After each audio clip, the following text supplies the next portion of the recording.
اور اتنا دین کا کام ان جامعات کے ذریعے سے ہو رہا ہے جن کو ہمارے جامعۃ المدینہ کہا جاتا ہے، تو یہ امیر اہل سنت کا فیضان نظر ہے اور ان کی برکت ہے۔ اور کیسے کیسے لوگ، ہم میں سے ہر کوئی اپنے حال پر غور کرے، ہر کوئی سوچے۔ آپ اگر کسی اپنے استاد سے پوچھیں گے کہ یہاں جامعہ میں آنے سے پہلے اس کی زندگی کیسی تھی، تو وہ آپ کو بتا سکتا ہے کہ وہ کیا کرتا تھا، کس حال میں تھا، اور معاشرے میں اس کی حیثیت کیا تھی، اس کا معاشرے میں مرتبہ کیا تھا، لوگ اس کا کتنا احترام کرتے تھے۔ کہ وہی لوگ کہ جن کو لوگ دیکھنا پسند نہیں کرتے تھے، کہ کسی گلی سے گزر جاتا کوئی تو لوگ نفرت کرتے تھے کہ یہ اس گلی میں کیوں ہے، کیوں کریکٹر ایسا تھا، اس کا انداز ایسا تھا زندگی کا۔ لیکن جب پیر و مرشد کے دامن میں آیا، جامعۃ المدینہ میں آیا، تو جس کو لوگ دیکھنا پسند نہ کرتے تھے، اس کو پیر و مرشد کے صدقے سے وہ مرتبہ نصیب ہوا کہ اس کے چہرے کو دیکھنا عبادت بن گیا۔ عالم کے چہرے کو دیکھنا عبادت ہے۔ یہ کس کے صدقے سے ہے؟ کہ جس سے کوئی سلام نہیں لیتا تھا، جس سے کوئی بات نہیں کرتا تھا، جس سے کوئی کلام نہیں کرتا تھا، اس کو یہ مرتبہ مل گیا کہ اب اس کے چہرے کو دیکھے تو اللہ تعالیٰ عبادت کا ثواب عطا فرماتا ہے۔ یہ میرے شیخ طریقت امیر اہل سنت کا فیضان نہیں تو اور کیا ہے؟ کہاں کہاں سے اٹھا کر، کسی کو فٹ بال کے گراؤنڈ سے اٹھا کر، کسی کو کرکٹ کے گراؤنڈ سے اٹھا کر، کسی کو کسی گندگی سے اٹھا کر ان پاک مسندوں پر بٹھا دیا ہے، اور ان کو وہ مرتبہ مل گیا ہے کہ کل بروز قیامت کھڑے ہو کر وہ سرکار کی امتیوں کی شفاعت کریں گے۔ یہ میرے امیر اہل سنت شیخ طریقت کا فیضان ہے۔ اور اس وقت جو ہمارے دعوت اسلامی کے 4 مفتی ہیں، ان میں سے ایک مفتی وہ اپنا حال بیان کرتے، فرماتے میں کپڑے کی دکان پر کام کرتا تھا، کپڑے کی دکان پر، نماز بھی نہیں آتی تھی، ہاں ماحول سے اٹیچ ہوا، پھر بھی میں اپنی ذات کرتا تھا ایک کپڑے کی دکان پر۔ تو کیسا شیخ طریقت کا فیضان ہے کہ پیری مریدی علم دین سیکھنے سکھانے کا نام ہے۔ کیسا دین سکھایا کہ پوری دنیا کے سامنے مفتی بنا کر پیش کر دیا ہے۔ اب وہ دنیا کی اصلاح کر رہے ہیں، ہزاروں فتح باجات لکھ رہے ہیں، ہزاروں سوالوں کے جواب دے رہے ہیں۔ یہ امیر اہل سنت کا فیضان نظر ہے، ان کی برکت ہے کہ کیسوں کو کہاں تک پہنچا دیا ہے۔ اور جو جتنے اسلام بھائی طلباء بیٹھے ہیں یا علماء بیٹھے ہیں، ہر کوئی جانتا ہے اپنا بیک گراؤنڈ کیسا تھا، کہ اس سے پہلے وہ کیا تھا۔ تو دعوت اسلامی میں آنا اور پھر جامعۃ المدینہ میں آنا، یہ کتنی برکت اور عظمت کی بات ہے۔ اور میرے شیخ طریقت امیر اہل سنت کے دامن میں آ جانا، خدا کی قسم اس سے بڑھ کر کوئی نعمت نہیں ہے۔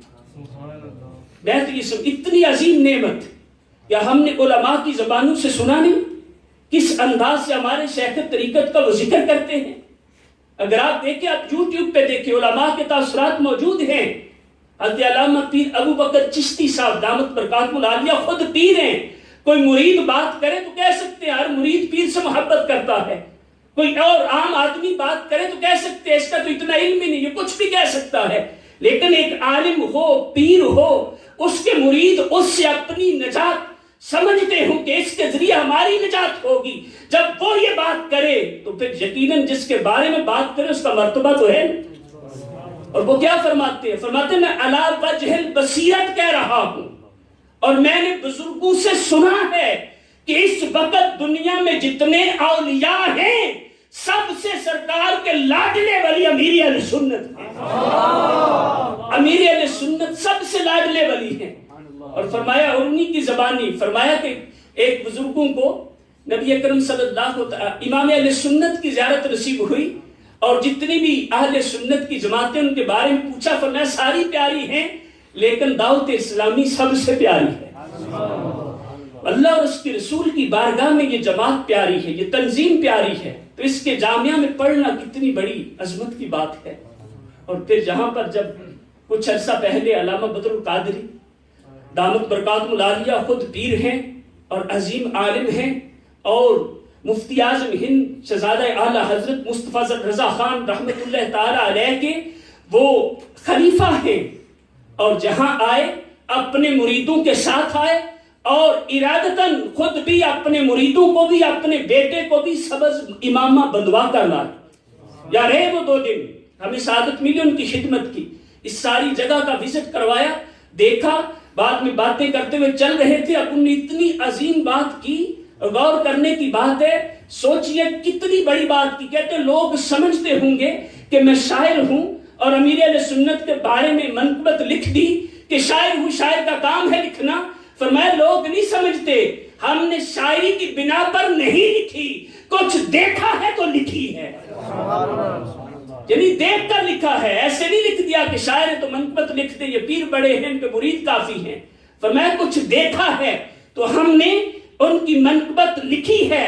اور پھر کیا لکھتے ہیں اتنے بڑے عالم؟ اترے سنت بانٹتا ہے میرے آقا تو، اترے سنت بانٹتا ہے میرے آقا تو جہاز میں عشق کے دل کی دھڑکن بن گیا، تو جہاز میں عشق کے دل کی دھڑکن بن گیا. اترے سنت بانٹتا ہے میرے آقا تو، اترے سنت بانٹتا ہے میرے آقا تو.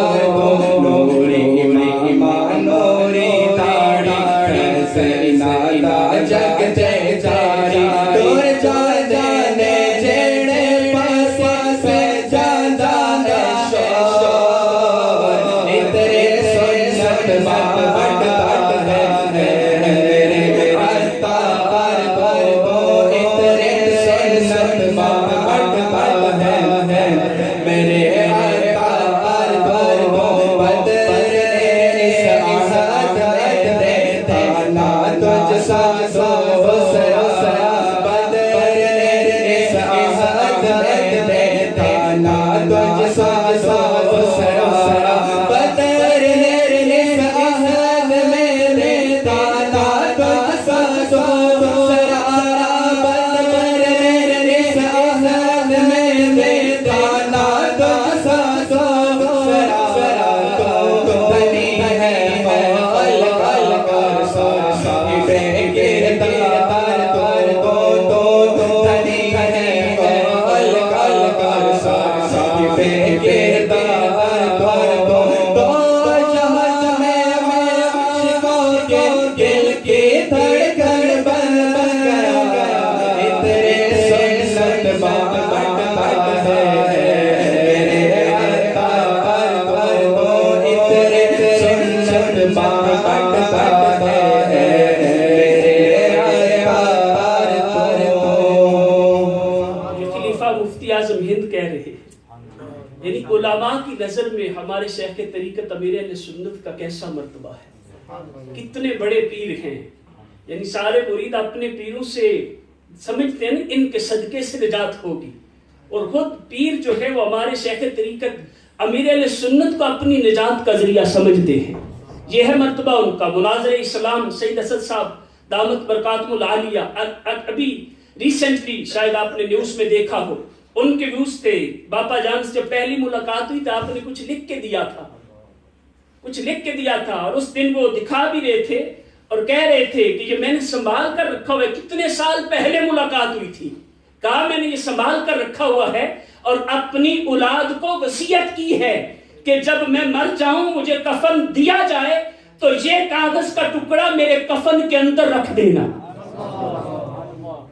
یہ کتنی بڑی بات ہے.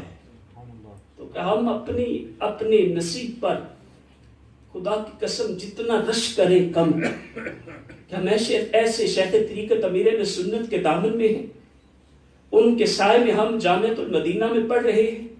اور پھر یقیناً پوری دعوت اسلامی ان کی ہے، ان کو اس سے محبت ہے، لیکن جو جامعۃ المدینہ سے امیر اہل سنت کی محبت طلباء اور اساتذہ سے ہے وہ یقیناً دیدنی ہے. اور ہر کوئی جانتا ہے کہ امیر اہل سنت طلباء اور اساتذہ سے کتنی محبت فرماتے ہیں اور دن رات ان کے لیے دعائیں کرتے ہیں. تو ہم تو خوش نصیب ہیں کہ جامعۃ المدینہ میں آ گئے. یا آنے کے بعد بھی شیطان جو ہے وہ یقیناً اپنی کوشش تو جاری رکھتا ہے کہ ایک عالم بننا وہی بڑی بات ہے، اور جامعۃ المدینہ میں عالم بن گئے تو کتنا کام کرے گا. کیونکہ امیر اہل سنت کی برکت سے دیکھیے ایک عالم، ایک مفتی ہمارا وہ اتنے کام کر رہے ہیں کہ جس کے لیے باقاعدہ ایک ٹیم چاہیے. ایک ایک فرد اتنے کام کر رہا ہے، تو یہاں بھی عالم بن گیا تو وہ کتنا کام کرے گا؟ تو نفس و شیطان ہر وقت ٹارگٹ کیے ہوئے، ہم سست ہو جاتے ہیں، لیکن یہ لائن شیطان سست نہیں ہوتا، اس کا ٹارگٹ ہے کہ نکالو جامعۃ المدینہ سے، یہ پہلے ذہن دے گا کہیں اور جائیں، اور پھر وہاں سے اس کو آسانی ہو جائے گی، کیونکہ یہاں تو صبح شام ایک تربیت کا انداز ہے، یہاں اجتماعات ہوتی ہے، تربیت ہوتی ہے، ہمارے ذمہ داران آتی ہیں، اراکین شورا وقت دیتے ہیں، امیر اہل سنت کے مدنی مذاکرے چلتے ہیں، ایک ذہن سازی ہوتی ہے، تو اس کو نکالنا مشکل ہے کہ یہاں سے چھڑانا، تو پہلے یہ ذہن دے کہ یہاں سے تھوڑا دور کرے، کسی اور جامعہ میں لے جائیں، پھر وہاں سے بڑی آسانی سے وہ کک آؤٹ کرے گا اور پھینک دے گا انہیں گندگیوں میں جن سے بچ کر ہم آئے ہیں۔ تو اس جامعۃ المدینہ کو ایک قلعہ سمجھے، اپنے ایمان کی حفاظت کا، اپنی آخرت کی بہتری کا۔ تو جامعۃ المدینہ میں آنا یقین کریں یہ کسی نعمت سے کم نہیں ہے، اتنی عظیم نعمت ہے یہ کہ جس کا ہمیں ادراک نہیں ہے۔ جو اس جامعۃ المدینہ سے پڑھ چکے ہیں ان سے پوچھیں کہ جامعۃ المدینہ کیا ہے، اور اس کو اپنے لیے نعمت سمجھے، اور جس چیز کو نعمت سمجھ کر اس کا شکر ادا کیا جائے تو اللہ تبارک و تعالیٰ اس میں برکتیں ڈال دیتا ہے، اور جس نعمت کی ناشکری ہو وہ نعمت چھین لی جاتی ہے۔ تو کہیں ایسا نہ ہو کہ ہم ناشکرے بن جائیں اور یہ نعمت ہم سے چھن جائے۔ دین کا کوئی نقصان نہیں، دعوت اسلامی کا کوئی نقصان نہیں، کسی ٹیچر استاد کا کوئی نقصان نہیں، سارے بھی چلے جائیں تو اللہ تبارک و تعالیٰ اور پیدا فرما دے گا، لیکن ہمارا نقصان ہے، ہم چلے گئے تو ہم تباہ ہو جائیں گے، ہم برباد ہو جائیں گے۔ ابھی آپ میں سے ایک ایک فرد پورے خاندان کو سنبھالنے والا، کیسی بدنسبیت ہے، کس کس طرح کے فتنے ہیں کہ ہم اپنے چاروں طرف دیکھتے نہیں، ان کا مقابلہ کیسے کریں گے؟ ان سارے فتنوں کا اپنے رشتہ داروں کو، اپنے بہن بھائیوں کو، اولادوں کو کیسے بچائیں گے؟ اگر ہمیں علم ہی نہیں ہے، ہمیں شعور ہی نہیں ہے، ہمیں نیکی کی دعوت کا جذبہ ہی نہیں ہے، ہمیں دین کی کڑھن ہی نہیں ہے، تو کیسے بچائیں گے؟ کیا یہ کہیں گے بس اٹس ناٹ مائی جاب، بس مجھے اپنے آپ کو بچانا ہے؟ کیا ہمیں اپنے بہن بھائیوں کی، ان کی اولادوں کی، رشتہ داروں کی فکر نہیں ہے؟ تو دعوت اسلامی کے جامعۃ المدینہ میں پڑھیں گے تو یہ ساری چیزیں آپ کو ملیں گی، آپ کی تربیت ہوگی، آپ کی ذہن سازی ہوگی، نیکی کی دعوت کا جذبہ ملے گا، اور آپ کو دین کے کام کرنے کا شوق ملے گا کہ مجھے دین کا کام کرنا ہے، کس طرح میں نے اپنی زندگی گزارنی ہے۔ تو جامعۃ المدینہ میں ساری ہر قسم کی تربیت دی جاتی ہے، اور الحمدللہ اس وقت امیر اہل سنت کے فیضان سے کم و بیش 375 جامعۃ المدینہ للبنین و للبنات ہیں، جو مختلف ممالک میں بھی اور پاکستان میں تو بہت زیادہ ہے۔ یہ فیضان جو ہے علم کا یہ عام ہو رہا ہے، جن میں تقریباً 25,000 طلبہ و طالبات جو ہیں وہ عالم اور عالمہ کورس کر رہے ہیں۔ صرف ایک شعبہ ہے، صرف ایک شعبہ، اور دعوت اسلامی کا تو ہر شعبہ علم سے ریلیٹڈ ہے، ہر شعبے والوں کو علم سکھانے کی فکر ہے، علم سکھایا جاتا ہے۔ مدنی جماعت کا رسالہ تو ہر کسی کے لیے، تو اس کو پڑھ کر دیکھیں کیسا اس میں ذہن دیا گیا علم سیکھنے کا۔ تو ہر دعوت اسلامی میں جو بھی آتا ہے اس کے لیے یہ فکر کی جاتی ہے کہ یہ علم سیکھے اور آگے علم سکھائے، اور جامعۃ المدینہ جو ہے ان کی سب سے بڑی ذمہ داری ہے کہ اس میں علماء بنتے ہیں، اور آپ طلباء جو ہیں آپ عالم بن رہے ہیں، اور عالم بن کر آپ نے دین کی خدمت کرنی ہے، اور ہمارے ذمہ داران کو، اراکین شورا کو، اور خود بنفس نفیس امیر اہل سنت دامت برکات عالیہ کو بہت ساری توقعات ہیں۔